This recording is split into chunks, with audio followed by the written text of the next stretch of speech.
রানীগঞ্জ স্টেশনে নামিয়ে তল্লাশি, বিপুল পরিমাণ কচ্ছপসহ উত্তরপ্রদেশের যুবক গ্রেফতার। আসানসোল রেলপথে বন্যপ্রাণী পাচারের বর্ষরছক বানচাল করল অন্ডাল জিআরপি কোর্ট।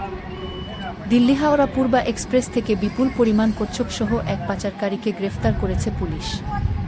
ধৃত যুবকের নাম ববি নন্দ ববি, তিনি উত্তরপ্রদেশের বেনারসের বাসিন্দা।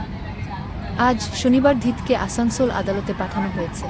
জিআরপি সূত্রে জানা গেছে, গতকাল শুক্রবার সন্ধ্যায় দিল্লি হাওড়া পূর্বা এক্সপ্রেসে তল্লাশি চালানোর সময় রানীগঞ্জ স্টেশনের কাছাকাছি এক ব্যক্তির গতিবিধি দেখে রেল পুলিশের সন্দেহ হয়। ওই ব্যক্তি কয়েকটি বস্তা নিয়ে বসেছিলেন। অন্ডাল জিআরপির কর্তব্যরত পুলিশ কর্মীরা তাকে জিজ্ঞাসাবাদ শুরু করলে তার কথাবার্তায় অসঙ্গতি ধরা পড়ে। সন্দেহ তীব্র হওয়ায় পুলিশ রানীগঞ্জ স্টেশনেই ওই ব্যক্তিকে ট্রেন থেকে নামিয়ে নেয় এবং পরবর্তীতে অন্ডাল জিআরপি থানায় নিয়ে আসা হয়। সেখানে বস্তাগুলো চক্ষু চরকগাছ পুলিশের। বস্তাগুলির ভেতর থেকে উদ্ধার হয় ৯০ থেকে ৯৫টি জ্যান্ত কচ্ছপ। প্রাথমিক জিজ্ঞাসাবাদে ধৃত ববিনন্দ জানায়, সে বেনারস থেকে ট্রেনে উঠেছিল।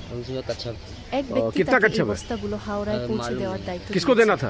রেল পুলিশের পক্ষ থেকে অবিলম্বে বন দপ্তরকে খবর দেওয়া হয়।